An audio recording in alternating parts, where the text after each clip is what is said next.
Oi pessoal, tudo bem com vocês? Eu sou o professor Matheus Falcão, professor de História, e na nossa aulinha de hoje, no nosso vídeo de hoje, o objetivo é estudarmos juntos, vermos juntos e resolvermos juntos algumas atividades sobre renascimento cultural, reforma protestante. São os temas que estão dispostos no capítulo 4 de vocês. Aliás, é esse capítulo, inclusive, que será contemplado na avaliação que vocês farão nessa semana.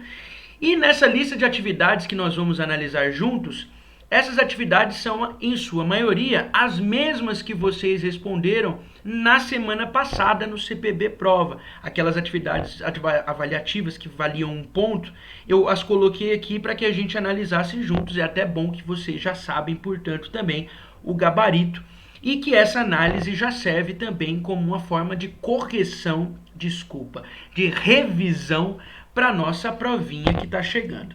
Tá bom? Então vamos juntos? Vamos analisar juntos estas questões? Vamos lá, vamos começar com a primeira aqui sobre reforma protestante. No início do século XVI, Martinho Lutero publicizava suas teses contrárias a alguns rumos que a Igreja Católica vinha tomando ao longo da Idade Média. Essa movimentação de Lutero desencadeou um movimento que foi chamado de Reforma Protestante. Tudo isso a gente já sabe, não é novidade para a gente, né? A Reforma notabilizou muitas críticas à Igreja, dentre elas, então vamos analisar aqui. Letra A. Recusar a importância da terra para os grandes proprietários, tirando deles todo o poder divino que poderiam reivindicar através da nobreza. Veja, apesar de o Lutero ter sim criticado a questão do luxo, né, da nobreza e tudo mais, essa não foi a principal crítica em relação à estrutura hierárquica eclesiástica da Igreja Católica. Portanto, não vai ser a letra A. Letra B. Ter sido o elemento fundador do iluminismo, que tanto criticava as ideias mágicas contidas nos milagres católicos. Gente, iluminismo é uma questão que é um assunto, é um tema, é um contexto específico da história que vai vir séculos depois da reforma. Então não há uma relação direta como a assertiva pressupõe. Letra C. O refortalecimento do feudalismo. A gente sabe que isso não aconteceu, né? Não havia uma volta ao feudalismo, pelo contrário, nós estávamos entrando agora no que a gente chama de Idade Moderna. Letra D. Criticar a prática das indulgências católicas que acarretava na salvação pela compra de um documento e não pela fé. Essa aqui parece interessante. Letra E. Criar grande preocupação na Igreja Católica, mantendo sua preocupação centrada na Europa, que justificou o tardio povoamento do Brasil. Não, essa questão fala de uma lógica da colonização que nós ainda nem estudamos, então não é o foco do Lutero. Com certeza a alternativa correta é a letra D. A grande crítica do Lutero naquele documento que nós analisamos juntos, né, as 95 teses da justificação pela fé, é justamente as indulgências, que era aquele sistema que nós estudamos, né, que era o sistema em que a igreja vendia o perdão dos pecados através de uma carta. Então é isso que foi grandemente criticado pelo Lutero, portanto a alternativa correta é a letra D. Próxima questão. Decorrido como consequência da reforma luterana, o movimento calvinista, que é um outro reformador, deu origem a uma das principais religiões surgidas durante a reforma protestante. A Suíça, criada após sua separação do Império Romano Germânico em 1499, teve contato com as ideias de Martinho Lutero por meio da pregação feita pelo padre Ulrich Zwinglio. Sobre este assunto, podemos afirmar corretamente que, e aí a gente precisa lembrar, quando a gente fala de calvinismo, nós estamos falando do João Calvino, um outro reformador, discípulo do Lutero, franco-suíço, que espalhou as ideias luteranas, mas que a interpretação que ele fez acerca do cristianismo e das ideias luteranas vai trazer alguns pontos diferentes, né? E é isso que nós vamos analisar aqui. Letra A. João Calvino defendia a ideia da salvação por meio das obras praticadas pelos cristãos. Não, a salvação é pela fé, e o Calvino também dizia isso, tal qual o Lutero. né? A gente estudou as 5 solas da Reforma Protestante, né? Sola Fide, Solus Christus, Sola Scriptura, Soli Deo Gloria, né? Então, somente Cristo, sola gratia, né? Somente a graça. Então, somente a graça, somente a fé, somente Cristo, somente a Escritura e somente a Deus seja a glória, né? Então, não passa pelas ideias calvinistas, pelas ideias luteranas, a ideia de uma salvação por obras. Pelo contrário, a salvação é pela fé, pela graça. Letra B. Assim como na Inglaterra, uma das motivações principais da reforma na Suíça foi de caráter pessoal, não. A reforma na Suíça, portanto, a reforma calvinista foi por questões teológicas, doutrinárias, diferente da reforma anglicana da Inglaterra, que é aquela reforma que a gente viu do rei Henrique VIII, né, que rompeu politicamente com o Papa e criou sua própria igreja. Então não é um motivo pessoal. Letra C, o calvinismo se caracterizou fortemente pela ideia da chamada predestinação. Bingo! É essa a resposta, letra C, sem sombra de dúvidas, né? Você se lembra que nós estudamos que a predestinação, a doutrina da predestinação é a essência da lógica calvinista, que é aquela ideia de que não há um livre-arbítrio, que nós não escolhemos, que nós já estamos predestinados por Deus, ou a salvação ou a perdição. Então só pode ser a letra C. Letra D, essa religião tornou-se mais popular entre os brasileiros, superando o número de católicos. Nada a ver, né, gente? A gente sabe que até hoje, no século XXI, a maioria do Brasil ainda é católica, né, em números absolutos. Então, a alternativa correta só pode ser a letra C, de cachorro quente com ovo de codorna e purê de batata. Tá bom? Então vamos passar adiante, letra C. Ok, próxima questão. No final da Idade Média, início da Idade Moderna, a Igreja Católica foi abalada por profundas transformações que culminaram, ou seja, que se resultaram em uma reforma religiosa. Dentro desse contexto, analise as sentenças a seguir e assinale a alternativa correta. Letra A. A Contra-Reforma Católica extinguiu qualquer hierarquia eclesiástica. O que é uma hierarquia eclesiástica? A ideia de uma ordem e de um cargo, né? Tipo o cargo do Papa, o cargo dos cardeais, dos bispos, dos padres. A Igreja Católica extinguiu isso, ou seja, aboliu isso? A gente sabe que não. Até hoje existe uma hierarquia e é natural que assim seja. Nada a ver, letra A. Letra B. Henrique VIII fundamentou a seita anabatista. Que? Nada a ver. Henrique VIII, ele criou a reforma anglicana, a igreja anglicana. Não é a letra B. Não tem nem a menor possibilidade. C. A reforma religiosa que aconteceu na Alemanha teve como protagonista um monge doutor em teologia chamado Martinho Lutero. Yes! Letra C. Só pode ser a letra C. Então, doutor Martinho Lutero é o grande ícone da reforma alemã, a ideia da reforma luterana que vem com o Martinho Lutero na Alemanha. Só pode ser a letra C. A letra D diz que o calvinismo foi uma das medidas determinadas pelo Concílio de Trento. Não, o calvinismo é uma das reformas protestantes. O Concílio de Trento é da Contra-Reforma, que é a chamada Reforma Católica, que é aquele movimento que a igreja fez, né?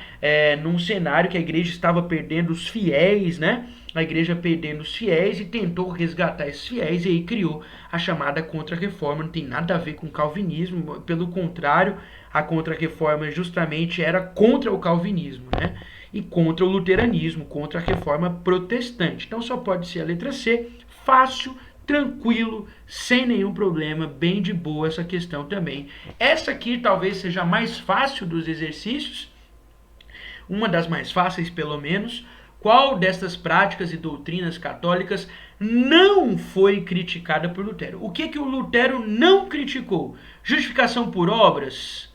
Ele criticou isso, né? Ele falou que a salvação é pela fé, pela graça. Então ele criticou.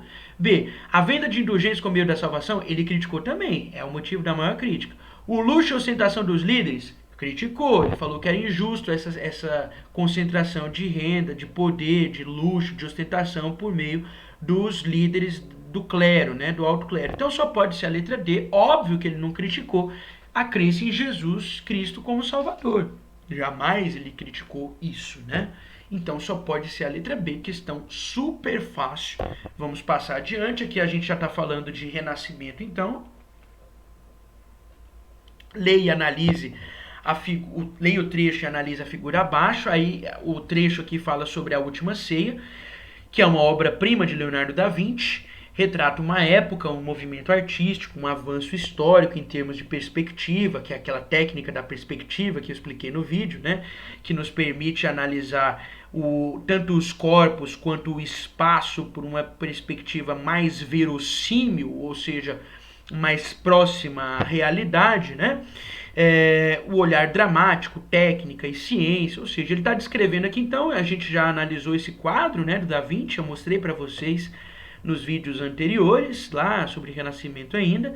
Então, assinale a alternativa que apresenta o período histórico. Gente, por favor, questão assim, para não zerar nada, né? Que movimento que a gente está falando? Iluminismo, feudalismo, cruzadas, reforma, renascimento. Só pode ser renascimento, essa questão é super fácil, é para não zerar, né? Então, Renascimento é o movimento que a gente está se referindo, Leonardo da Vinci como um dos expoentes, como um dos grandes nomes do Renascimento cultural, Renascimento italiano. Próxima questão, qual das seguintes alternativas resume e identifica corretamente o perfil dos mecenas? E aí nós estudamos, né, quem eram os mecenas, quem formava o chamado mecenato na época do Renascimento Cultural Europeu. Então, quem era o mecenato? Quem eram os mecenas? Religiosos que perseguiam os artistas? Não. Burgueses e governantes que protegiam e patrocinavam financeiramente os artistas renascentistas? Sim, letra B, de bastante ketchup na pizza, né? Então, letra B, de bacalhau com batata, burgueses e governantes. Quem eram, então, os mecenas? Gente, os mecenas eram aqueles protetores dos artistas. Os artistas, eles não conseguiam viver da arte, eles precisavam de dinheiro. Então, nós vamos ter grandes burgueses, grandes príncipes e até mesmo alguns membros do clero que vão financiar esses artistas, que vão comprar essas obras, que vão pagar para que o artista consiga sobreviver pintando, esculpindo, né? Ou seja, fazendo a sua arte, tá bom? Então os mecenas vão ser esses patrocinadores. Eu até falei para vocês da importância dos mecenas da família de Médici, né?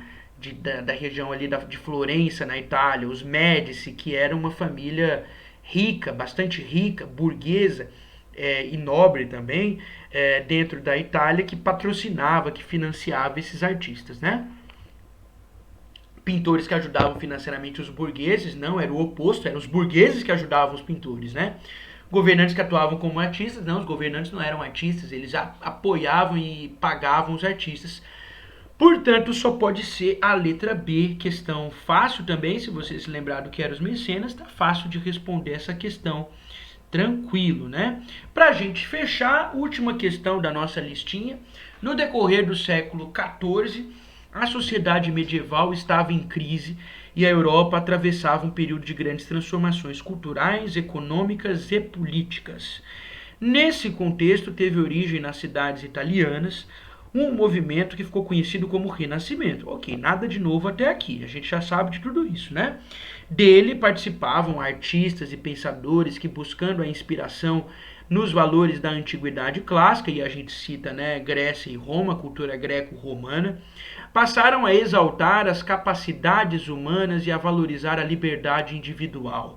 São valores do movimento cultural renascentista.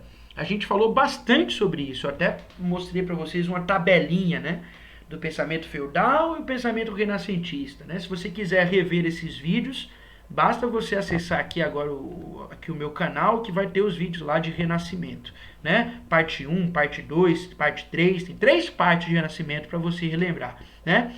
Então, gente, quais os valores do movimento renascentista? Antropocentrismo. O que é antropocentrismo? Antropo é homem, né? Então, ser humano no centro, ok, correto. Naturalismo. O que é naturalismo? A ideia de exaltar a natureza. Se exaltava a natureza? Sim, correto. Hedonismo, e aí talvez você não saiba o que quer dizer hedonismo, né? Daí a importância a gente procurar palavras novas para enriquecer o nosso vocabulário. Hedonismo significa o quê, gente? Hedonismo é o fato, é um estilo de vida, um jeito de vida desregrado, voltado para para licenciosidade, para orgias, né? Enfim, uma vida desregrada, sem foco, né? Assim, dada às paixões, aos prazeres, né? O Renascimento enaltecia isso, exaltava esse hedonismo, essa vida desregrada, voltada aos prazeres? Não. As temáticas renascentistas eram temáticas religiosas, né? Se pintava temas bíblicos, além de temas clássicos da mitologia greco-romana, mas principalmente temas bíblicos, histórias bíblicas. Então não é letra A. B. Apenas o antropocentrismo e o racionalismo? Antropocentrismo sim, o homem no centro, em oposição ao teocentrismo medieval, feudal, né? Sim, e racionalismo. O que é racionalismo? O uso da razão. Lembra de Leonardo da Vinci, né? Lembra que da Vinci foi um grande gênio do Renascimento, e Da Vinci, ele inclusive chegou a fazer o protótipo, né? O projeto do que seria depois o helicóptero, a bicicleta. Então, o uso da razão, a razão para se representar os corpos, o espaço, sim, né? Tá tudo para ser a letra B. Vamos só ver o restante. Somente o racionalismo? Não, né? O antropocentrismo também correto. Desejos pelo pós-modernismo, pelo teocentrismo, né? Pós-modernismo nem existia na época ainda. Pós-modernismo é uma questão de hoje. Nada a ver. Teocentrismo? Não, o teocentrismo é lá do pensamento feudal. Ou seja, gente, só pode ser a letra B. Antropocentrismo e racionalismo, tá? Essa é a nossa última questão. E aqui nós encerramos a nossa lista de atividades de hoje, né? Nosso vídeo de hoje. Espero que vocês tenham gostado, espero que tenham acompanhado bem essa revisão, essa correção, que serve também como uma revisão, até porque esses temas que nós vimos aqui, renascimento cultural e reforma protestante, serão os temas que cairão na avaliação, na nossa avaliação que vocês farão nesta semana, tá bom? Então é isso, gente. Bom estar com vocês nesse nosso encontro de hoje. Nos vemos nos próximos encontros por aí. Um grande abraço para vocês e até mais.